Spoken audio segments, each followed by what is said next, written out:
Hello everyone, welcome to Exampur. I hope you are doing well. So morning के 6 बज चुके हैं और जैसे कि आपको मालूम है कि मॉर्निंग को 6 बजे डेली हम लोग मिलते हैं, जहां हम लोग पीआईबी के बारे में बात करते हैं, पीआईबी के इंपॉर्टेंट आर्टिकल्स के बारे में बात करते हैं, जो कि आपके इंपॉर्टेंट जो कि आपके यूपीएससी प्रीलिम्स की हम बात करें, यू मेंस की हम बात करें, इवन के इंटरव्यू की हम बात करें, ये तीनों के लिए आपके लिए इंपॉर्टेंट होता है ये सेशन। तो इस सेशन का सपोर्ट और कहीं ना कहीं बहुत ज़्यादा सपोर्ट आपका रहा है अभी तक, और हम भी ये कोशिश करते आए कि इस सेशन को कम से कम एटलीस्ट ब्रेक ना करे, संडे को ब्रेक ना करे। किसी ने पूछा सर संडे को भी हॉलीडे नहीं होगा? यस, नहीं होगा।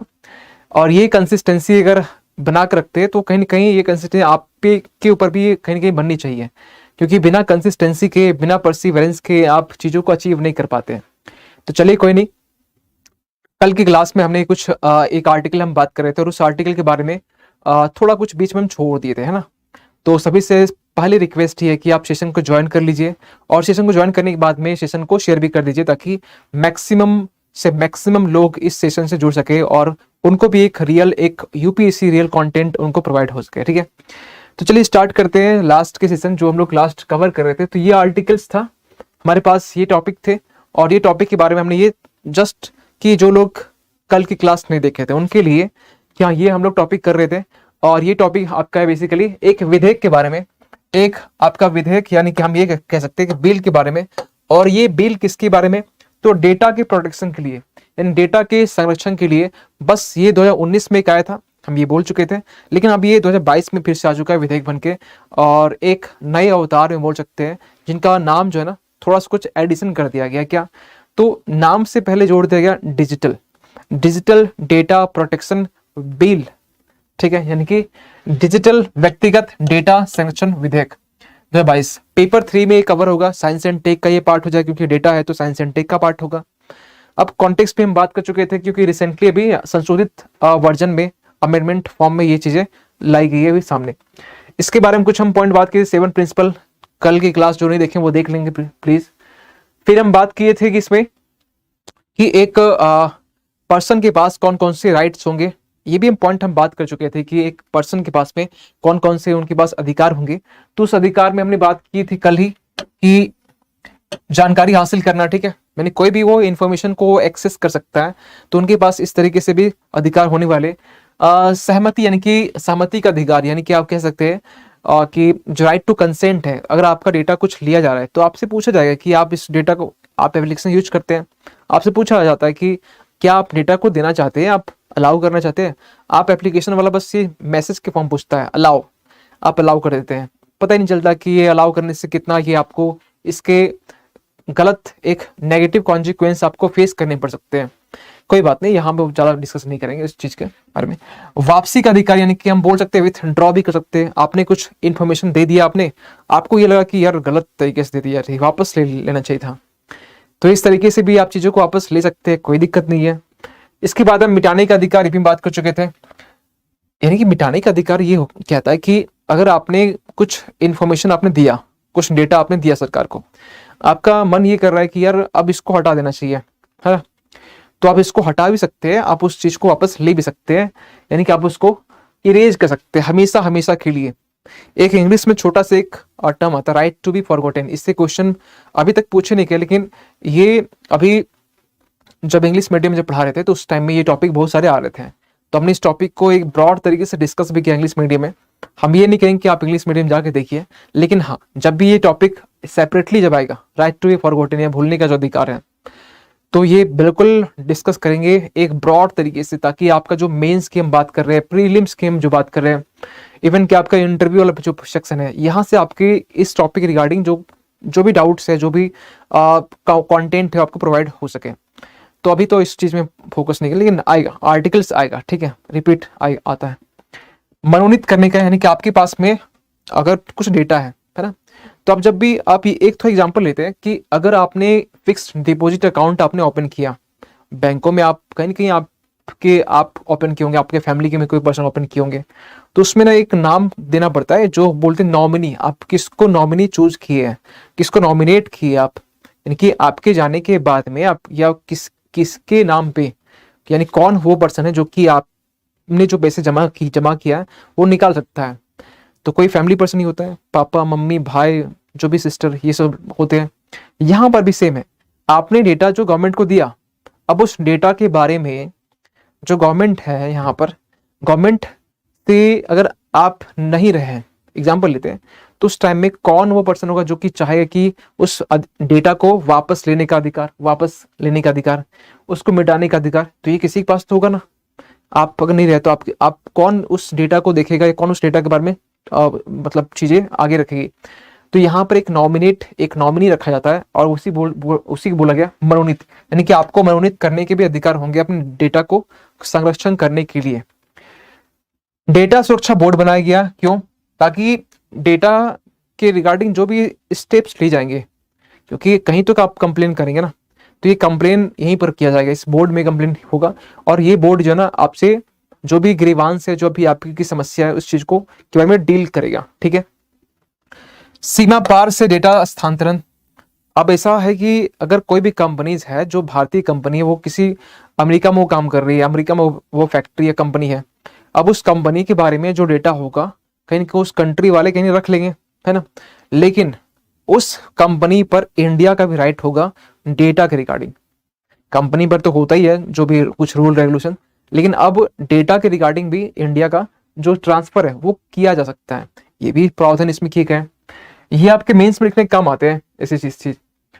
अब जो पहले जो था ना 2019 के टाइम में जो डेटा प्रोटेक्शन जो बिल लाया गया था, जिसके कारण जो कि एक अच्छा वो क्यों नहीं पास हो सका, एक सबसे बड़ा एक कारण ये निकल के आता है कि एक टर्म है डेटा लोकलाइजेशन। क्या होता है ये टर्म? डेटा लोकलाइजेशन का टर्म ये हुआ कि अगर आप कोई भी विदेशी कंपनी है जो इंडिया में है, और एग्जाम्पल लेते हैं फेसबुक। अब फेसबुक क्योंकि अब मालूम है कि फेसबुक या ट्विटर लेते हैं, तो ट्विटर में कहीं ना कहीं ये आपका इलोन मस्क अब उसके पास चला गया, यानी कि ये विदेशी कंपनी है ना। ऑनलाइन तरीके से हम लोग यूज करते हैं, पीएम मोदी भी यूज कर लेते हैं, आप भी यूज करते होंगे, हम भी यूज करते हैं। अब जो डेटा है, आपने जो इन्फॉर्मेशन आपने वहां पर जब साइन अप किया होगा, रजिस्ट्रेशन जब किए होंगे, कुछ ना कुछ इन्फॉर्मेशन दिए होंगे, ईमेल आईडी, मोबाइल नंबर, तो ये डेटा उनके पास चला गया। अब ये डेटा को वो यूज कर सकता है। या फेसबुक लेते हैं, फेसबुक आप कुछ चीजें लाइक करते हैं, कुछ चीजें पोस्ट करते हैं, उसके अकॉर्डिंग वो डेटा सेव हो जाता है। यूट्यूब में कुछ आप चीजें देखते हैं तो उसके अकॉर्डिंग रिकमेंडेशन आता है। आपने कुछ पढ़ाई चीज देखी तो पढ़ाई चीज आएगा, कुछ फालतू बकबक चीज देखी तो बकबक चीजें बाद में फिर रिकमेंडेशन देता है कि आप बकबक चीज और देखो। तो वो अच्छा भी है। कोई बोलता है सोशल मीडिया बुरा है, हम तो कहते बुरा नहीं है ही नहीं। बुरा उसके लिए जो बुरा है। आप कुछ टाइम पास वाली चीजें देखिए, फिर आपको टाइम पास करने वाली चीजें आपको प्रोवाइड करेगा। लेकिन आप अगर क्लास देखते हैं, आप मेरा क्लास देखें और लोगों की भी क्लास देखें, तो आपको आपके नीचे जो रिकमेंडेशन आएगा ना, तो एग्जामपुर के क्लास के रिकमेंडेशन आएंगे। तो ये एक फायदा भी है ना, नुकसान है लेकिन फायदा भी है। लेकिन जब आप कुछ चीजें देखते हैं तो कैसे मालूम चलता है कि आपने ये चीज देखी है? उसके अकॉर्डिंग आपको जो रिकमेंडेशन है वो आपको दी जा रही है, क्योंकि उसके पास आपका डेटा सेव हो गया। आपने किस चीज को वॉच की है, वो डेटा वहां सेव हो चुका है। तो ये डेटा वो लोग ऐसे मिसयूज तो नहीं कर रहे हैं, लेकिन उस डेटा के अकॉर्डिंग वो कौन ये इन्फ्लुएंस करना चाह रहे हैं आपको कि आपको किस डायरेक्शन में जाना है। बहुत सारे ऐसे एग्जाम्पल है, ठीक है। तो ये चीजें कहीं ना कहीं यहाँ देखी जाती है।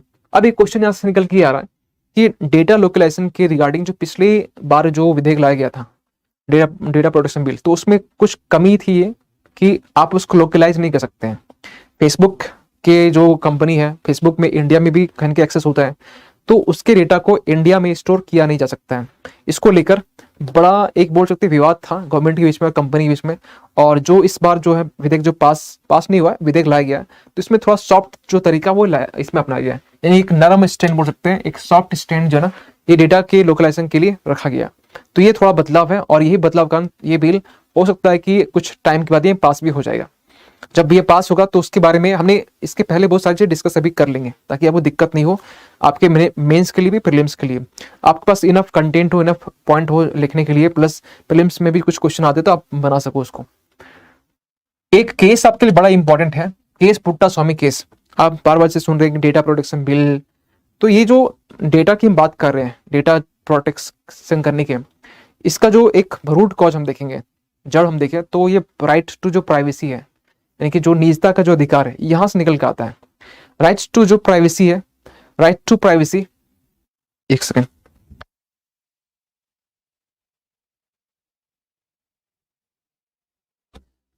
यस।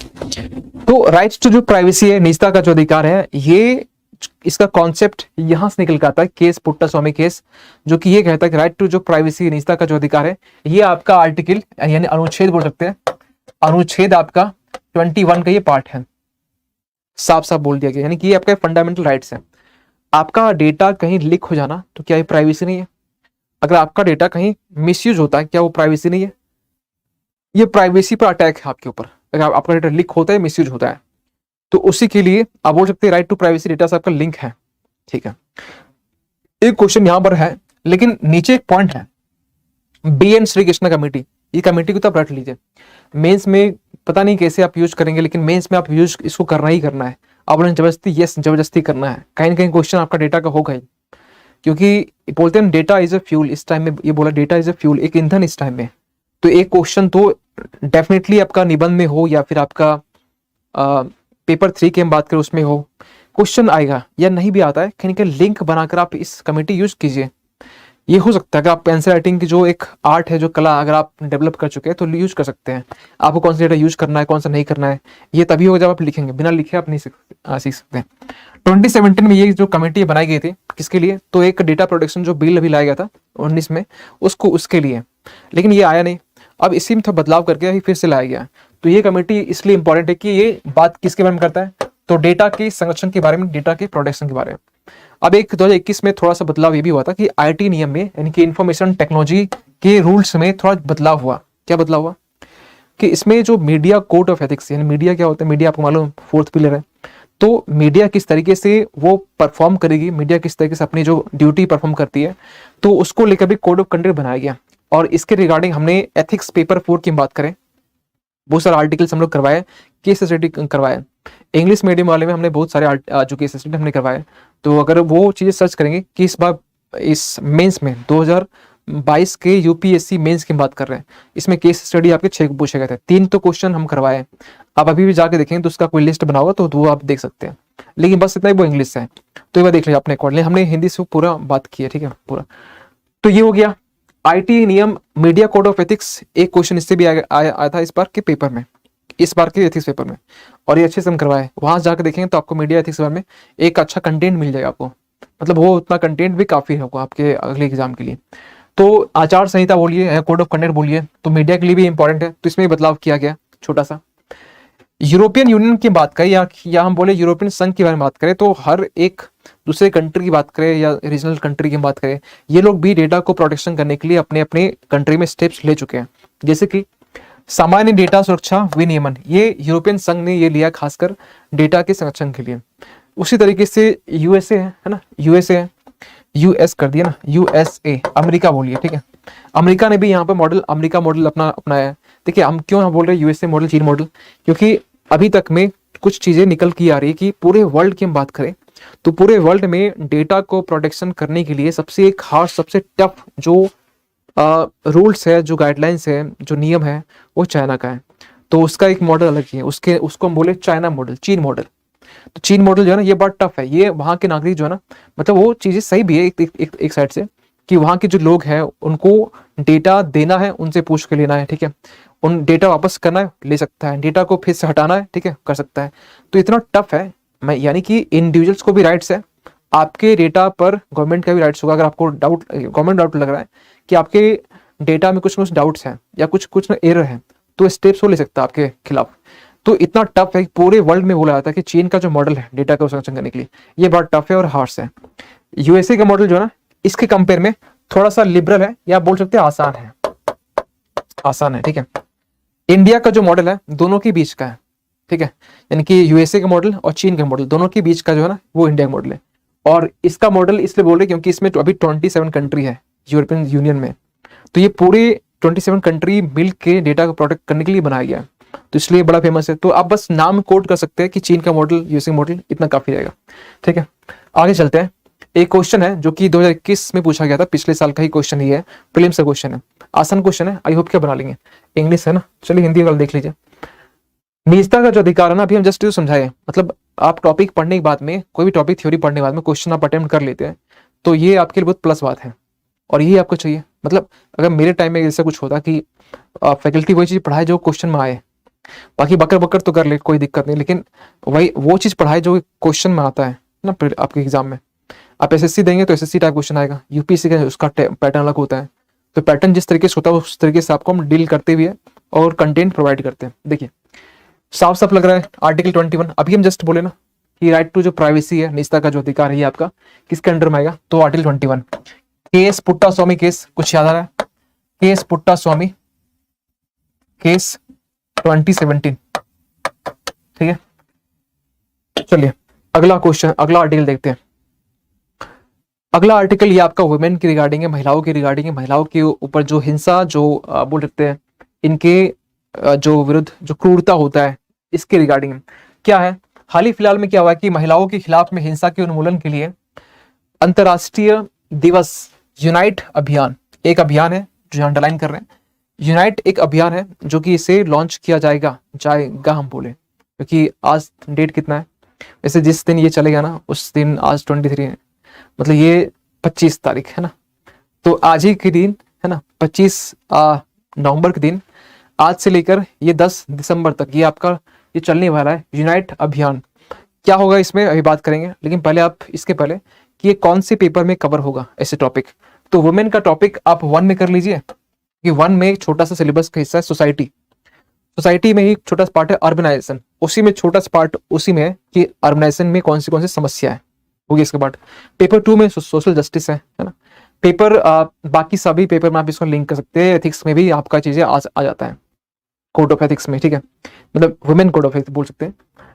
तो ये हो गया, अब ये स्टार्ट तो मतलब अभी हो चुका है आज से 25 नवंबर से। देखते हैं कि कुछ पॉइंट आपको जो जाने चाहिए। आप थोड़ा नीचे देख पा रहे हो कि ऑरेंज कलर कुछ यहाँ इमेज है, यस, यूनाइट अभियान में जो ये जो डेट डिसाइड किया गया है, इस बीच में जो कलर यूज किया गया वो आपका ऑरेंज यूज किया गया। आपके छोटे मोटे एग्जाम के लिए चीजें सही है, लेकिन बड़े एग्जाम के लिए ये कलर इंपॉर्टेंट नहीं है, लेकिन फिर भी as a person, as a आप सोसाइटी के एक पार्ट है, उसके लिए आपको इसके बारे में जानकारी होनी चाहिए। जो ऑरेंज जो कलर हम यूज करते हैं बेसिकली ये जो हिंसा पर जो अहिंसा है, ठीक है, उसको उसकी जीत या उसको इम्प्लीमेंट करना, इसको हम इंडिकेट करते हैं। यानी कि वुमेन के ऊपर जो हिंसा हो रहा है, जो वायलेंस हो रहा है, जो क्रूरता हो रहा है, इसके लिए हम लोग ऑरेंज कलर यूज किए कि हम लोग ऑरेंज के ये बताना चाहते हैं कि ये इस हिंसा के ऊपर जो एक इसे सही एक मतलब करने की दिशा में ये आपका एक पहला एक स्टेप है, ठीक है। आगे हम कुछ पॉइंट के बारे में बात करते हैं कि वुमेन को लेकर, महिलाओं को लेकर कौन कौन सी जो समस्या है वो देखी जाती है। देखिए 3 जो समस्या है, 3 जो प्रॉब्लम्स है, 3 जो इशू है, कंसर्न्स है, ये सबसे बड़ा हाईलाइट किया जाता है। उसमें से पहला शारीरिक, यौन और मानसिक। तो महिलाओं के लिए 3 जो आपके एक बोल सकते गंभीर एक समस्या के रूप में हम इसको देख सकते हैं, जो कि महिलाओं के लिए एक 3 जो प्रॉब्लम्स है सबसे एक पिक में होता है। और इसके पीछे ये बताया गया कि कुछ बेसिक कुछ रीजन है, कुछ कारण है। तो कारण में से क्या बताया गया है जिसके कारण ये आपके 3 समस्या देखने को मिलता है। तो 3 समस्या के लिए 4 कारण रिस्पॉन्सिबल, यानी 4 इसके कारण है। कौन कौन से कारण है? तो पहला कारण ये है, उसे डर लगता है इम्प्यूनिटी, ठीक है, उसे डर लगता है कि यार अब कोई भी फीमेल कुछ भी मान चलिए हिंसा हुआ है तो नहीं चाहती कि कुछ दंड वंड के लिए, पनिशमेंट के लिए या कुछ चीजें के लिए वो आगे बढ़े। ये एक डर होता है उनके अंदर में, यानी कि इसको इंग्लिश में इम्प्यूनिटी बोलते हैं। इम्प्यूनिटी यानी वो नहीं चाहती कि क्या मतलब इस झंझट में इसमें पड़े, ठीक है, वो भी सोच के। और इससे क्या होता है, इससे और भी हिंसा बढ़ता है, वायलेंस होता है, फिर वो सहती है। तो ये चीज भी एक सबसे बड़ा फैक्टर ये भी है। मौन का, ठीक है, शांत होना कहीं न कहीं इसी का पार्ट है। कुछ भी हो रहा है आप साइलेंट रहते हो, ये भी कहीं न कहीं बढ़ावा देता है किसको, तो आपके 3 जो ऊपर जो है ना ये बताए नुकसान उसको। कलंक का हो गया, आपको लगता है कि ये पब्लिकली अगर हम किसी चीज को बोलते हैं तो इसमें हमारी बेइज्जती है। हो सकता है ना, आप सोच सकते हैं कि मतलब कोई भी विमेन है, कोई महिला, वो सोच सकती है कि यार कुछ हिंसा हुआ है, ठीक है, फैमिली में कुछ इशू हुआ है या ससुराल में कुछ इशू हुआ है, ठीक है, और इसी कारण जो है ना ये एक पब्लिकली समाज में इसको हम बाहर लाते हैं तो कहीं नहीं कहीं हमारे ऊपर कलंक लग जाएगी, यार ये तो महिला है, ठीक है, ये कैसे से बाहर निकल गई, ठीक है, इसको तो राइट ही नहीं है, अधिकार ही नहीं है इसको। शर्म का एक पॉइंट है ना, यानी कि शेम का पॉइंट। तो ये 4 ऐसे पॉइंट है जो कि वुमेन के अंदर में होता है, और ये एक सब चारों मिला के एक सबसे बड़ा कारण बनता है महिलाओं के ऊपर जो समस्या होती है, नुकसान होता है उनको लेकर। इंडिया की हम बात करें तो इंडिया में कौन कौन से ऐसे कदम उठाए गए जो कि इंडिया में वुमेन्स को कहीं ना कहीं एम्पावरमेंट करने के लिए, वुमेन को शक्ति सुरक्षा बोल सकते हैं प्रदान करने के लिए जो स्टेप्स लिए गए हैं। तो सबसे पहली बात यहाँ पर यह है कि इंडिया में बहुत सारे स्टेप्स लिए गए हैं। उसमें से एक पहला जो स्टेप्स है, आप इसको टू द पॉइंट लिख सकते हैं, टू द पॉइंट। बस इसको है ना, इसका हिंदी बड़ा अजीब सा गया है, इसे हम लोग इंग्लिश में यूज करते हैं ग्लास सीलिंग। इसके बारे में बात करेंगे, लेकिन पहले हम इसको देख लेते हैं। महिलाओं के प्रति सभी प्रकार के जो भेदभाव को उन्मूलन करना, यानी कि उनको, सिंपल सी बात है, जितने भी क्या बोलते हैं, जो भी डिस्क्रिमिनेशन होते हैं, भेदभाव होते हैं, उसको एलिमिनेट करना, उसको हटाना। इसके बारे में सरकार ने बहुत सारे स्टेप्स लिए हैं, ये बात करेंगे, लेकिन ये एक पहला एक पॉइंट हो गया। दूसरा पॉइंट यहाँ पर ग्लास सीलिंग। ग्लास सीलिंग क्या होता है? देखिए, ग्लास की छत या ग्लास की जो कवर आप ये मान चलिए, तो ये माना जाता है कि वुमेन जो है, वुमेन किस तरीके से ट्रीट किया जाता है कि वुमेन एक ग्लास कवर में से पैक है, उस तरीके से कि वो नाजुक है, एक सेंसिटिव एक चीज है, इस तरीके से ट्रीट किया जाता है कि वुमेन एक चार दीवारी में के अंदर में वो रह सकती है। पॉलिटिकली वो पार्टिसिपेट नहीं कर सकती है, किसी भी इकोनॉमिकल फील्ड में वो अपनी जो योगदान वो दे नहीं सकती है। प्लस बाकी सारे जो भी फील्ड है ना, जितने फील्ड है वहां पर जो वुमेन है, इनको ही भागीदारी को देखा नहीं गया है। ये सब चीजें सोच के हम लोग चलते हैं। ये क्या हुआ? ये ग्लास सीलिंग है। जो ये धारणाएं जो दिमाग में हम लोग बैठा के चल रहे हैं ना, ये आपके ग्लास सीलिंग है। ये महिलाओं के बने, ये हमारे दिमाग में है, ठीक है। इसे हटाना और इसे ओवरकम करना, इसे काबू पाना या इसे ओवरकम करना, ये भी इंडिया में गवर्नमेंट ने स्टेप्स लिए हैं। अभी कौन कौन से लिए आगे है इसका एक स्लाइड, जहां आपको उसको भी लिखना पड़ेगा। नहीं, महिलाओं के रिगार्डिंग कोई भी आर्टिकल्स आता है तो आपको यहाँ पर एक अच्छा खासा कंटेंट मिल जाता है। मतलब ये आपके लिए बहुत अच्छा खासा इसमें कंटेंट मिलने वाला है। और भी कुछ कभी फ्यूचर में कुछ आर्टिकल्स आते हैं, बात करेंगे, तो उसमें भी हम लोग देख लेंगे कुछ और भी एक्स्ट्रा पॉइंट, मतलब रिपीटेड पॉइंट तो नहीं करेंगे हम, ठीक है। हर बार कुछ ना कुछ नया पॉइंट हम लेके आते हैं, ताकि आपको ये नहीं लगे कि यार सर वही घिसा पीटा, जितने भी दिन में हम यहाँ डिस्कस किए आर्टिकल्स, आप अभी तक मेरे ख्याल से 40 डेज अप्रॉक्स हो चुके हैं। 40 डेज इस प्रोग्राम को, इस सेशन को स्टार्ट किए हुए। तो 40 डेज में हर एक दिन नए आर्टिकल्स, हर एक दिन नए आर्टिकल्स नए अंदाज के साथ में, और एक्सप्लेनेशन भी आपका सही होता है, सुपर होता है, आपको मालूम है। तो ये हमने देखा। इसके बाद में इंडिया में जो वुमेन से इससे पहले बताना चाहते हैं, 2020 में जो कमांडर, वुमेन कमांडर, पहली वुमेन कमांडर, ये भी आपको मालूम है कि ये भी नियुक्त की गई। तो ये भी एक अचीवमेंट है, एक अचीवमेंट है जो कि इंडिया में ये अचीव किया गया। संयुक्त राष्ट्र शांति सेना, यानी कि ये बोलते हैं कि United nation peace keeping forces का आपने यहाँ नाम सुना होगा, यूएन का पीस कीपिंग फोर्स, जिसकी जो टोपी होती है, क्या उसको बोलते हैं, वो आपका ब्लू कलर का होता है। पीस बेसिकली सिंबल है ब्लू कलर का। तो यहाँ पर इनमें भी कहीं ना कहीं वुमेन की जो भागीदारी को अब यहाँ पर सुनिश्चित किया गया। तो एक पॉइंट यहाँ भी एक हो गया। दूसरा बहुत ये पॉइंट यहाँ निकल गया, जो कि अभी रिसेंटली इस चीज को लॉन्च किया गया, नए भारत के लिए नारी शक्ति, यानी कि नई भारत, यानी कि न्यू इंडिया, और उसके लिए जो वुमेन, जो बोल सकते हैं कि न्यू इंडिया के लिए नारी शक्ति, ये जो एक कैंपेन है, एक छोटा सा पहल है, स्टेप्स वो लिया गया, ताकि वुमेन्स को एम्पावर कर सके, वुमेन्स को हम लोग एक पावर एक प्रोवाइड कर सके, स्ट्रेंथ कर सके, ताकि आगे हर एक जो भी हर्डल्स है, जो भी समस्या, उसको फेस कर सके। इसके बाद हम कुछ पॉइंट और बात करते हैं। क्या देखिए, इंडिया में इसके अलावा और भी पॉइंट, बहुत सारे स्टेप्स लिए गए। जो भी शरणार्थी है, जो भी रिफ्यूजी है, रिफ्यूजी में आपको मालूम है नहीं कि सिर्फ ऐसा नहीं कि मेल पर्सन आ रहे हैं, पुरुष आ रहे हैं, इसमें फीमेल महिला भी आती है, और उन महिलाओं को उनको कहीं ना कहीं समर्थन देना, हेल्प करना, कॉपरेट करना, ये इंडिया में चीजें देखी गई है। तो इस दिशा में भी इंडिया ने काम किया अच्छे से। तो ये कुछ पॉइंट रहा जिस तरीके से इंडिया ने काम किया है। लेकिन पर्टिकुलर आपसे ये क्वेश्चन पूछा जाए कि इंडिया में कौन कौन से जो स्टेप्स है, कदम या पॉलिसी या योजना या स्कीम्स या अधिनियम, जो एक्ट बोलते हैं, वो अभी तक लिए गए। और रिसेंट देखिए, पहले कुछ तो जो अभी 2017-18 में जो लोग मेंस देते थे ना, उसमें घिसा पिटा कुछ ही पॉइंट था, विशाखा गाइडलाइंस हो गया, ये सब कुछ पॉइंट था जो कि आप लिखते थे। अब थोड़ा मॉडिफाई वर्जन देखिए क्या है। लेकिन अच्छा, वो नेक्स्ट वाले में चिंता देख लेते। पहले कौन सी जो प्रॉब्लम्स है वो एक वुमेन या उनके रिगार्डिंग जो कंसर्न है वो देखा जाता है। सबसे पहली बात, लिटरेसी रेट यानी कि साक्षरता दर, है ना। कहते हैं ना कि एजुकेशन के बारे में कि आप ही लोगों ने, खासकर ये बहुत सारे यूट्यूब में चलता है, शिक्षा वो शेरनी का दूध है, जो पीता वो दहाड़ता है। तो वुमेन को भी क्यों नहीं देना चाहिए कि खासकर भी एजुकेट हो, और हर एक फील्ड में, चाहे पॉलिटिकल हो चाहे इकोनॉमिक हो, हर एक फील्ड में ये कहीं ना कहीं आपका काम आए। हो सकता है, यस हो सकता है। दूसरी बात यहाँ पे ये कि समस्या कन्या भ्रूण हत्या, दहेज और कम उम्र में शादी। ये अगर हम आज से 15-20 साल पहले का हम थोड़ा सा डेटा निकालें, तो उस टाइम में भी बहुत सारे आज के टाइम में भी होता है कि कहीं कहीं जो रिमोट एरिया, जो गांव और देहात का जो एरिया है, वहाँ पर जो गर्ल होती है उसको 13-14 साल की उम्र में शादी कर दी जाती है, और 18 की हो गई तब तक एक तो बहुत बड़ा ऐसे बर्डन एक निकल के आता है कि यार 18 की हो गई अब शादी करना है। लेकिन एक फ्रीडम होना चाहिए। और अभी आपने कुछ दिन पहले या कुछ मंथ पहले आपने सुना भी होगा कि जो शादी की जो उम्र है वो अभी एक वुमेन के लिए 18 है, और जो मेल है, जो पुरुष, उसके लिए 21 है। तो 21 और 18 है, तो इसे बढ़ाने की मांग की जा रही है कि जो मेल है उनके लिए 25 करना चाहिए, और जो फीमेल है उनके लिए 21 करना चाहिए। ये डिमांड अभी डिमांड ही है, लेकिन हमें लगता है कि इसका एक पॉजिटिव एक पॉइंट भी है, नेगेटिव पॉइंट भी है। ऐसा नहीं कि हम इसको सपोर्ट फुल्ली कर रहे हैं, क्योंकि आपको यूपीएससी मेंस लिखना पड़ता है। आप किसी एक पक्ष में नहीं, आप निष्पक्ष होकर कोई चीज काम करेंगे। ऐसा नहीं कि आप किसी एक पार्टी सपोर्ट की जा रहे हैं, एक पार्टी के पक्ष में बोले जा रहे हैं। ये इसके पहले भी अग्निपथ स्कीम का हम डिस्कस कर चुके थे, वो अच्छा भी है वो बुरा भी है, दोनों के बारे में बात किए थे। तो यही चीज एक फायदा होता है कि इस सेशन में बेसिकली हम लोग कोई भी पर्टिकुलर टॉपिक को पॉजिटिव और नेगेटिव दोनों देख लेते, ताकि आप ये नहीं सोचे कि सर तो एक बड़े मतलब पक्षपात कर रहे हैं। तो नेक्स्ट में यहाँ पर एक है भूमिका, ये देखिए इसको इंग्लिश में देख लेते हैं। इंग्लिश में इसका लिखा है रोल स्टीरियोटाइपिंग। देखिए वुमेन का जो भूमिका होती है ना वो स्टीरियोटाइपिंग की तरह। क्या मतलब हुआ इसका स्टीरियोटाइपिंग, या फिर आप बोल सकते हैं स्टीरियोटाइपिंग मतलब क्या हुआ।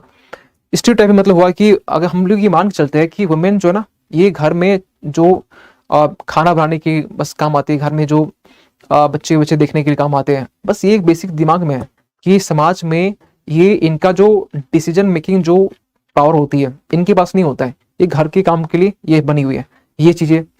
सामाजिकरण मानदंड, यानी कि समाज में उस चीज को वुमेन को लेकर एक अवधारणा बोल सकते हैं कि वुमेन घूंघट में रहे, है ना, वुमेन बाहर ना निकले, काम करने के लिए पुरुष ही जाए, ठीक है, महिला ना जाए। ऐसे ऐसे जो सामाजिक मानदंड है ना, ये भी कहीं ना कहीं एक चिंता का विषय है।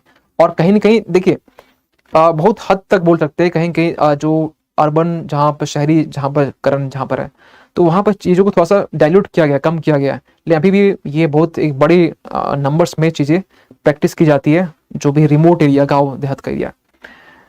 यूएन की हम बात करते हैं थोड़ा। यूएन में देखिए अगर हम बात करें बच्चों के बारे में, या अगर हम बात करें महिलाओं के बारे में, तो बच्चों की बात करें, महिलाओं की बात करें, उसके लिए एक बॉडी बनाई गई है यूएन लेवल में, ठीक है, यूनाइटेड नेशन की साइड से।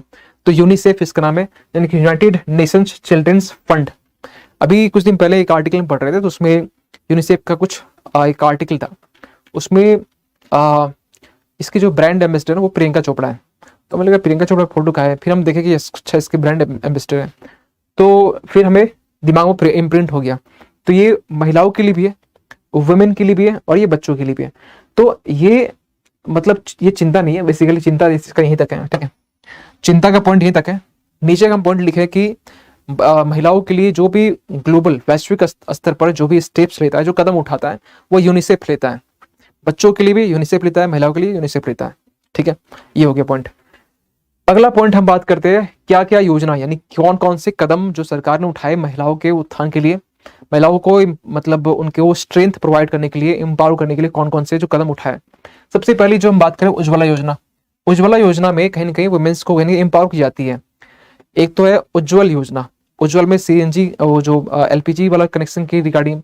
उज्ज्वला योजना में इसमें कुछ छोटे मोटे जो कढ़ाई बुनाई जो होता है वो जो एम्प्लॉयमेंट की रिगार्डिंग जो काम प्रोवाइड किए जाते हैं। बेटी बचाओ बेटी पढ़ाओ, यानी इसमें भी कहीं कहीं अगर हम बोल दें कि जो एजुकेशन हो गया, या फिर जो रेशियो होता है मेल फीमेल का रेशियो, इस पर फोकस किया गया, क्योंकि बहुत सारे पेरेंट्स को फीमेल जो होता है ना पसंद नहीं होता है कि घर में बेटी हुई है, इस बात की खुशी नहीं होती है। तो इसके ऊपर भी फोकस किया गया, प्लस उस बेटी के लिए एजुकेशन, शिक्षा, यहाँ पर भी ध्यान दिया गया। तो इसके लिए आपको मालूम है ये स्टार्ट किया गया था स्वाधार गृह, यानी कि वो से गर्ल्स जिनके अपने पेरेंट्स नहीं है, घर नहीं है, उनके लिए बोल सकते हैं एक अनाथ आश्रम जैसे होता है ना, मतलब उस तरीके से यहाँ जो बच्चों जो फीमेल जो महिला ये बोल सकती है, गर्ल्स बोलिए, उसके लिए स्वाधार गृह नाम से मालूम चल रहा है, ठीक है। वन स्टॉप सेंटर भी खोला गया महिलाओं के लिए। क्या होता है वन स्टॉप सेंटर? अब इसे मान चले कि यहाँ पर चल रहा है उज्ज्वला योजना। अब उज्ज्वला योजना के बारे में, अब वो मतलब गर्ल्स के बारे में सोचिए जिनके पास में मोबाइल नहीं है, एंड्रॉइड मोबाइल यूज नहीं कर रही है, चलो आप मोबाइल यूज कर रहे हैं, यूट्यूब देख रहे हैं, अच्छी बात है, लेकिन वो फीमेल जिनके पास में मोबाइल नहीं है, मोबाइल है भी तो कीपैड मोबाइल है, तो वो लोग क्या करेंगे? उनको कैसे जानकारी मिलेगी कि उनके पास में सरकार ने उनके लिए कुछ स्कीम्स लेके आए। तो इसके लिए वन स्टॉप सेंटर खोला गया। यहाँ से जो जानकारी उसे मिलती है कि आपके लिए सरकार ने ये स्कीम्स खोल के रखी हुई है, आपको बस इसका फायदा उठाना है। ये चीजें वन स्टॉप सेंटर प्रोवाइड करती है।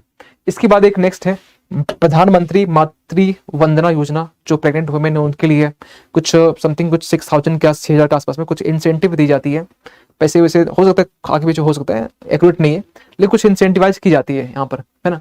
तो ये हो गया प्रेग्नेंट वुमेन के लिए। इसके बाद यहाँ पर एक प्रधानमंत्री शक्ति केंद्र योजना, ये भी महिलाओं के लिए आपका ओपन किया गया। तो ये ऐसे स्कीम्स इतना सब कुछ लिखने की नीड नहीं है, लेकिन इसमें जो आपको याद आए उसको आप लिख देना। आसान पता कौन सा है, ये बड़ा दिख रहा है, ये सबसे आसान ही है। प्रधानमंत्री शुरू में होगा ही, ठीक है। उज्ज्वला योजना, तो ये हम लोग जब 18-19 में जब मेंस देते थे उस टाइम से लिखते आ रहे हैं। बेटी बचाओ बेटी पढ़ाओ, दो चीज तो आपको याद ही रहेगा, वन स्टॉप सेंटर। इस नीचे में थोड़ा कुछ अपडेट है तो इसको आप देख लेंगे, और इतना काफी होता है। आप 2-3 एग्जाम में 3-4 मैक्सिमम काफी होता है, 5-6 की नीड नहीं होता है। और वे फॉरवर्ड क्या हो सकता है, आगे की जो राह है वो क्या हो सकता है। सबसे पहली बात कि गवर्नमेंट और भी सुनिश्चित करे कि जो बेटर एजुकेशन है, बेहतर शिक्षा है, वो दे सके। इसका एक अपॉर्चुनिटी, एक अवसर बोल सकते हैं, इनको देना चाहिए। स्किलिंग में काम करना चाहिए, यानी कि कौशल में वुमेन को अगर स्किल प्रोवाइड कर दी जाए तो हर फील्ड में एक्सपर्ट हो सकती है। माइक्रो फाइनेंसिंग, उनको जैसे अभी हमने कहा कि उज्ज्वला में छोटी मोटी जो रोजगार है, तो उनको अब क्या करना चाहिए, उनकी जो आर्ट है, उनकी जो कला है, वो कुछ भी कर सकती है, ठीक है। वो आप मतलब एक होता है स्टार्टअप, तो स्टार्टअप के मामले में तो छोटे मोटे स्टार्टअप, जैसे एक होता है गांव में कुछ भी छोटे मोटे जो स्टेप्स उन्होंने लिए, तो सरकार यहाँ पर चाहे तो सरकार उसको इंसेंटिवाइज कर सकती है, कुछ फंड प्रोवाइड कर सकती है। माइक्रो फाइनेंस, यानी माइक्रो में छोटा, यानी कुछ हजार या कुछ, जैसे आपने एग्जाम्पल सुना है, इससे एक दिमाग में याद आया एग्जाम्पल। एक बिहार में कौन सा चाय है, ग्रेजुएट चाय वाली, है ना। तो एग्जाम्पल देते हैं। अब उनका इंटरव्यू अगर आपने कहीं देखा होगा, कुछ कहीं सुना होगा, तो उन्होंने ये क्लाइंट ये बोला था कि अपने स्टॉल को खोलने के लिए, ओपन करने के लिए, चाय की दुकान खोलने के लिए, उन्होंने गवर्नमेंट से माइक्रो फाइनेंसिंग उन्होंने की है। उनको 50,000 रुपया दिया गया। यानी कि कोई महिला अगर अपने स्तर पर जो भी कोई भी कदम उठा रही है जो कि उनके एम्प्लॉयमेंट के लिए, रोजगार के लिए, तो सरकार आपको हेल्प करती है। माइक्रो फाइनेंसिंग ये हमें करना चाहिए। ऐसे वहां भी हुआ है, लेकिन ये और भी माइक्रो से माइक्रो लेवल में हो सकता है। चलिए वो पटना की बात है, लेकिन और भी पटना से भी छोटे छोटे जो सिटी है या गांव है, वहां पर कैसे होगा, उनको तो पता ही नहीं चलता है। चलिए वो ग्रेजुएट है, वो पढ़ी लिखी, उसको मालूम है। जो पढ़ी लिखी भी नहीं है, जो 12वीं क्लास में पास है, उनको आइडिया नहीं है सरकार के स्कीम को कैसे वहां आगे तक पहुंचा जाता है। इसके लिए वहां पर उनको एक नॉलेज प्रोवाइड करना, वन स्टॉप सेंटर जितना ज्यादा हो सके डिस्ट्रिक्ट से छोटे छोटे गाँव लेवल में, उतना ये बढ़िया होता है। महिला सुरक्षा, ये सबसे बड़ा एक मुद्दा है, और कहीं ना कहीं पॉलिटिकल पार्टीज इस टूल्स का यूज करती है कि महिला को प्रोटेक्शन देना, सुरक्षा देना, लेकिन देती भी है, लेकिन एक जो वादा किया रहता है उस चीज को पूरा कंप्लीटली फुलफिल नहीं हो पाता है, ठीक है। तो ये भी एक पॉइंट हो गया। स्वागतम नंदिनी एग्जाम्पल ये है, मध्य प्रदेश में एक छोटा सा बोल सकते हैं एक स्टेप लिया गया। वुमेन जब भी किसी घर में एक जब बेटी होती है, तो यहाँ स्वागतम नंदिनी यानी कि यहाँ पर जो फीमेल है उनको बोला गया, तो उनको एक वेलकम। अब इसके लिए सरकार भी आपको प्रोत्साहित करे। आप अगर आपके घर में बेटी हुई है तो सरकार कहीं ना कहीं आपके घर में अटेंशन देगी, कुछ इंसेंटिवाइज दे दिया, कुछ भी फोकस कर दी। तो यहाँ पर सरकार ने भी स्कीम निकाला है कि वुमेन को हमें बचाना, मतलब जो भी गर्ल्स है फीमेल, उसे बचाना है, ठीक है। उसी तरीके सेम उस तरह के नन्हे चिन्ह भी आपका जो फीमेल है उनके प्रोटेक्शन, उनके कंजर्वेशन के लिए।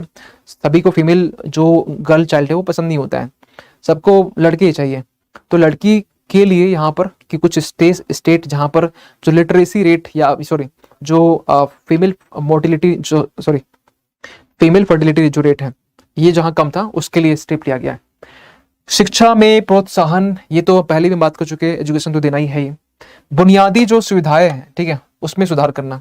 जो भी इंफ्रास्ट्रक्चर है, जो भी हम एजुकेशन प्रोवाइड कर रहे हैं या कुछ भी हम प्रोवाइड कर रहे हैं, उसके लिए एक बेसिक जो आपका जो ढांचा है उसको सही करना, ये एक सबसे बड़ा इंपॉर्टेंट पॉइंट होगा।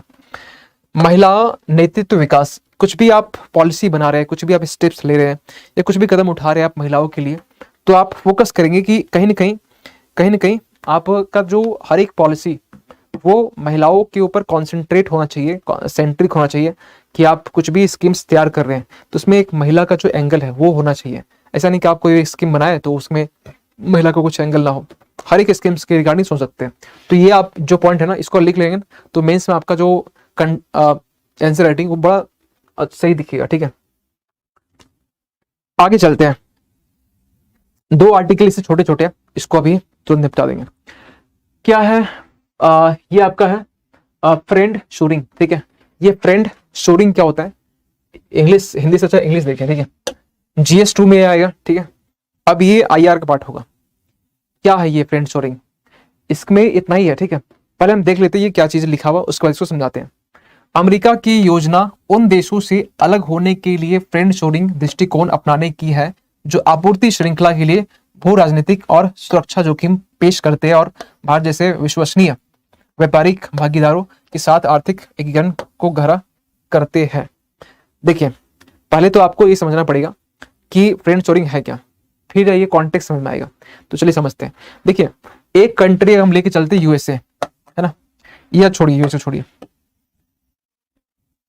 चल ले लेते क्योंकि यहाँ पर हमें USA है ना, USA। अब USA जो है ना क्या करेगा कि इनके अब ये जहां से एक्सपोर्ट या इंपोर्ट कर रहा है, फॉर एग्जांपल वो इंडिया से वो आयात कर रहा है, पाकिस्तान से भी कर रहा है, कहीं कहीं कुछ कुछ रूस से भी कर लेता है, चाइना से भी करता है, अच्छी खासा सेकेंड हैंड चीज है। तो USA क्या कर रहा है यहाँ पर, USA ये कहना है कि यार वहां से कुछ भी सामान हम ला रहे हैं, वो कंट्री से हम ला रहे हैं जहां से मेरी बनती नहीं है। ये रशिया यूक्रेन वॉर के मतलब बैकग्राउंड से चीजें निकल के आती है कि हम उस कंट्री से क्यों हम यहाँ से इंपोर्ट करें या आयात करें जहां से हमारी बनती नहीं है, और क्योंकि अब दूसरा कोई कंट्री है नहीं कि उस सामान को हमें आयात कर सके। तो उसके लिए यहाँ पर अमेरिका ने ऐसी एक पॉलिसी बनाई है जहां पर अमेरिका ये ध्यान देगा कि जिनके साथ में जो बोल सकते भू राजनीतिक जो एक विवाद है या फिर जो एक पॉलिटिकल एक टेंशन है ना, तो उसको साइड में रखते हुए, उसको यह देखते हुए वो कंट्री से हम एक अच्छा एक रिलेशन एस्टैब्लिश करें जिनके साथ में अच्छा एक रिलेशन है। तो उसमें विश्वसनीय किसको कहा, भारत को कहा है कि भारत के साथ में एक अच्छा रिलेशन की बात कर रहा है। एग्जाम्पल लेके बता रहे हैं, एग्जाम्पल बोला है, भारत के अलावा और भी बहुत सारे ऐसे कंट्री हैं। तो वो सामान, वो गुड्स, वो चीजें जो एक कंट्री दूसरे कंट्री से मंगवाता, लेकिन क्योंकि अब वो उस सामान के लिए उसी कंट्री पर डिपेंड हो चुका है, उसकी पॉलिटिकली बनती नहीं है, ठीक है, डिस्प्यूट्स है, कुछ विवाद है, तो उसको सही करने के लिए कि उससे हम ज़्यादा इंपोर्ट ना करें, आयात ना करें, उसके लिए हम किसी और कंट्री जो मेरा फ्रेंड हो, वो जो एक ट्रस्टफुलनेस हो, विश्वास हम कर सके, वहां से इंपोर्ट हम करेंगे और इसकी उसी टर्म को बोलते क्या, फ्रेंड शोरिंग। फ्रेंड यानी दोस्त, ठीक है, और शोरिंग आप बोल सकते हैं कि वो आप आयात के लिए दूसरे कंट्री पर निर्भर हो लेकिन आप वो दोस्त वाला कंट्री है, फ्रेंड वाला कंट्री हो। यानी कि इसको हम एक शॉर्ट में बोल दे कि ये आपका ट्रेड से रिलेटेड है। यस, तो फ्रेंड शोरिंग जो है ना आपसे प्रीलिम्स पूछेगी कि ये किससे रिलेटेड है, तो ये आपका ट्रेड से है, ये आपका व्यापार से है। तो क्या इसमें एक एनिमी कंट्री और एक फ्रेंडली कंट्री होता है? नहीं, दोनों फ्रेंडली कंट्री होते हैं, ठीक है। अब यहां पर एक पॉइंट और समझना पड़ेगा, इसके लिए यहां पर बोला जा रहा है कि जो एक चेन सिस्टम, इससे इंडिया में एक एग्जांपल आपने सुना होगा कि इंडिया में जब कोविड-19 का टाइम था, उसके बाद में इंडिया, जापान और आपका ऑस्ट्रेलिया तीनों ने स्टार्ट किया था supply chain resilience system. Supply chain resilience system, ये स्टार्ट हुआ था। क्या इसका मतलब हुआ कि जो हम सामान चीन से हम मंगवा रहे हैं, आयात कर रहे हैं, वही सामान को या तो जापान में कहीं होगा या फिर ऑस्ट्रेलिया में होगा, तो उसको वहां से मंगवा लेंगे। कोई सामान जो जापान है, जो कि चीन से मंगवा रहा था, अब वो सामान हमारे पास में, इंडिया के पास में, तो वो हमसे मंगवा लेगा। तो सप्लाई की यहाँ बात कर रही है। अब सप्लाई चेन रेजिलियंस सिस्टम जितना इसको मजबूत कर सके और जितना हम लोग इंटरडिपेंडेंट हो सके, किसको रिप्लेस करके, वो कंट्री जो कि कहीं न कहीं विस्तारवाद का एक सोच लेके आगे बढ़ रहा है, उसको रिप्लेस करने के लिए। तो USA भी यहाँ पर सेम तर्ज पर बोल सकते हैं, इसी तरीके से कुछ ये भी कर रहा है कि जो फ्रेंड शोरिंग है, क्योंकि आपको मालूम है कि इंडिया का एक अच्छा फ्रेंडशिप रिलेशन है ऑस्ट्रेलिया के साथ भी, जापान के साथ भी, इवन कि USA के साथ भी है। तो USA ने ये आपका स्टेप जो लिया है, ये आपका इसलिए लिया गया क्योंकि वो कंट्री से जहां से वो इंपोर्ट कर रहा है, आयात कर रहा है, उसको रिप्लेस करने के लिए, ठीक है, ताकि जो भी सामान है, जो भी सप्लाई हो रहा है, उसकी पूर्ति हो सके, लेकिन उस कंट्री से नहीं जिससे बनती नहीं है, उस कंट्री से जिससे इसके ऊपर ट्रस्ट है। तो उसी बोला फ्रेंड सॉरी, यहाँ से क्वेश्चन आपके प्रीलिम्स में बनते हैं शॉर्टकट में, और जितना समझाए उसी से क्वेश्चन बनेंगे, इससे डीप में क्वेश्चन नहीं बनने वाला है। ठीक है, अगला जो पॉइंट है, ये छोटे छोटे प्रीलिम्स के लिए इंपॉर्टेंट, हम छोटे छोटे दो आपके क्वांटिटीज रख लिए, दो अभी इस आज के क्लास में 4 टॉपिक हो जाएगा। एक टर्म है कौन सा, निकोबारी होदी क्राफ्ट। ये क्या है, अजीब सा नाम लग रहा है, लेकिन निकोबारी सबको नाम लग रहा है, चल रहा होगा कि निकोबार कहीं जो द्वीप है वहां से ये संबंध है। हाँ, तो निकोबार द्वीप से, और आप बोल सकते हैं कि होदी क्राफ्ट, क्राफ्ट आप समझते हैं जो क्या उसे बोलते हैं, हस्तशिल्प जिसको बोलते हैं। तो जीएस पेपर 1 यानी कि आर्ट एंड कल्चर का ये पार्ट हो गया। ठीक है, यानी कि हिस्ट्री का आर्ट एंड कल्चर के पार्ट हो गया। क्या कॉन्टेक्स्ट में, कॉन्टेक्स्ट में ये है कि अभी हाल ही में भौगोलिक संकेत रजिस्ट्री को, यानी कि जियोग्राफिकल इंडिकेशन जो रजिस्ट्री है, इनको को आदिवासी विकास परिषद अंडमान और निकोबार द्वीप समूह से एक, यानी कि अंडमान निकोबार द्वीप समूह से एक जो आवेदन है, एक रिक्वेस्ट भेजा गया, प्राप्त हुआ है, जिसमें निकोबारी होदी शिल्प, जो शिल्प क्राफ्ट यानी शिल्प हो गया, के लिए भौगोलिक संकेत जीआई टैग की मांग की गई है। आप सोचे सर ये होदी क्राफ्ट है क्या, होदी शिल्प है क्या, तो पहले आप इसको इमेज में देख लीजिए। अगर आप देख पा रहे होंगे, ये हम थोड़ा साइड हट जाते हैं, ये जो है ना, ये बोट की तरह होता है, ये एक बोट ही है, नाव की तरह होता है, बस इसकी जो डिजाइन है, इसकी जो स्ट्रक्चर है, इसकी जो बनावट है, ये बाकी सारे बोट से अलग होती है। तो ये इसके लिए जीआई टैग की मांग की गई। जीआई टैग के बारे में आपको पहले से मालूम है, जीआई टैग हम उसको देते हैं, यानी कि वो यानी कि उसमें कुछ यूनिकनेस हो, कुछ अलग हो, और उस कुछ कोई एरिया में वो चीजें फिक्स हो, यानी कि बंगाल का रसगुल्ला है ना, उसको जीआई टैग दिया गया, उड़ीसा को भी दे दिया गया, केसर हो गया, केसर में आपका सेफ्रॉन हो गया, ठीक है, जो कश्मीर को दिया गया, उस तरीके से हल्दी हो गया। तो ये चीज के लिए जीआई टैग दी जाती है, और उस एरिया के लिए, है ना। तो उसी तरीके से यहाँ पर जो अंडमान निकोबार जो है, निकोबार एक जो आइलैंड है, उसी पार्ट है, ठीक है, 10 डिग्री उसको डिवाइड करती है अंडमान निकोबार को। तो वहाँ के जो लोग हैं वहाँ डेवलप किया, ये बहुत पहले से चलता आ रहा है, ठीक है। तो उन्होंने ये भी देखा कि इसका जो डिजाइन है बाकी सब सारे जो बोट से अलग है, नाव से अलग है। एक इमेज और भी है इसी का, ये रहा, ठीक है, कुछ इस तरीके से। यहाँ तो बड़ा धुंधला दिख रहा है, आपको सही दिख रहा होगा। तो ये जो बोट है, इसकी डिजाइन, इसकी बनावट, और ये लकड़ी से पूरा बनाया गया, बाकी कुछ कपड़े भी यूज कर लेते हैं, लेकिन जो जंगल की लकड़ी होती है उससे बनाए जाते हैं। अब ये पूरा डिजाइन के ऊपर सारा चीज डिपेंड कर रहा है कि डिजाइन इसकी इस तरीके से रखी गई कि ये लोग डिमांड करे जीआई टैग के लिए। और जीआई टैग की जो ऑफिस है ना, वो कहाँ पर है, चेन्नई में। ये आपके लिए ज्यादा इंपॉर्टेंट नहीं है वैसे, लेकिन जीआई टैग मिलने से इसकी जो इंपॉर्टेंस है, उस द्वीप का इंपॉर्टेंस, क्योंकि जब भी इसका नाम जिक्र होगा तो दिमाग में वही आएगा कि ये निकोबार का है ना। तो जीआई टैग के बहुत सारे इसके फीचर्स भी है, तो इसकी डिमांड की गई है। और अभी भी हमने इसके पहले बहुत सारी चीज़ हम देखे जीआई टैग के रिगार्डिंग, बहुत सारे एक आर्टिकल भी देखे, तो उसी के सीक्वेंस में आपका दूसरा आर्टिकल है। तो ये डिमांड किया गया है, तो बस इसके रिगार्डिंग यही है, और ज़्यादा इसमें कुछ नहीं है, ठीक है। चलिए फिर इसको एंड करने की डायरेक्शन में बढ़ते आगे। आर्टिकल तो और भी थे, लेकिन टाइम भी। ये आपका हो गया सर्वोदय बैच के बारे में, जो कि अभी आपके लिए ऑफर अवेलेबल है 4999 में। कूपन कोड आपका IA75। और फीचर्स की बात करें, live classes, PDF notes, day study plan, practice sessions, zoom out session, ये आपको मिल जाते हैं। वन टाइम पेमेंट नहीं करना हो तो उसके लिए आप EMI भी अवेलेबल है, 2000 rupees per month. I75 same coupon code, same features. Exampur application के लिए आप, ये तो अच्छा उसके लिए होगा ना, एग्जामपुर के एप्लीकेशन के लिए आप इसको यहाँ से डाउनलोड कर सकते हैं प्ले स्टोर से, ठीक है। और डाउनलोड करने के बाद में सारे फीचर्स जो कि एग्जामपुर आपको प्रोवाइड करता है, आप इसको एक्सेस कर सकते हैं, चाहे पीडीएफ की बात करें, क्लासेस की बात करें, क्विज की बात करें, सबके बारे में। कुछ अपने डाउट्स के लिए आप इस नंबर पे कॉल कर सकते हैं, और कभी कॉल ना लगे तो आप उस कंडीशन में नीचे वाले दिए हुए नंबर पे व्हाट्सअप कर सकते हैं। हमारी जो टीम है आपसे कांटेक्ट कर लेगी। और आई होप कि आपको सेशन अच्छा लगा होगा। सेशन अगर अच्छा लगा होगा तो आप सेशन को जरूर से जरूर आप अपनी फीडबैक देंगे, सेशन के ऑफलाइन कमेंट में फीडबैक देंगे, ताकि हमें और मोटिवेशन मिलता है। कुछ लोग कमेंट करते हैं, नीरज हो गया, और भी निकी होगी, ठीक है, और भी से कुछ नजमा एक जो क्लास डेली करती है, और ज्योति हो गई, बहुत सारे ऐसे, राज सोनकर हो गए, नाम याद नहीं, किसी नाम छूट गया तो सॉरी इसके लिए, लेकिन जो दिमाग में नाम तुरंत याद आ रहा है वही हम बोल रहे हैं। वैसे सभी के लिए जो लोग इतना मोटिवेट करते हैं, अपनी फीडबैक दीजिए, पॉजिटिव और नेगेटिव कोई मेंटेन नहीं रखता है। आप नेगेटिव देंगे तो उसको भी एक्सेप्ट करते हैं हम। और चलिए मिलते हैं अगली क्लास में, तब तक के लिए थैंक यू सो मच।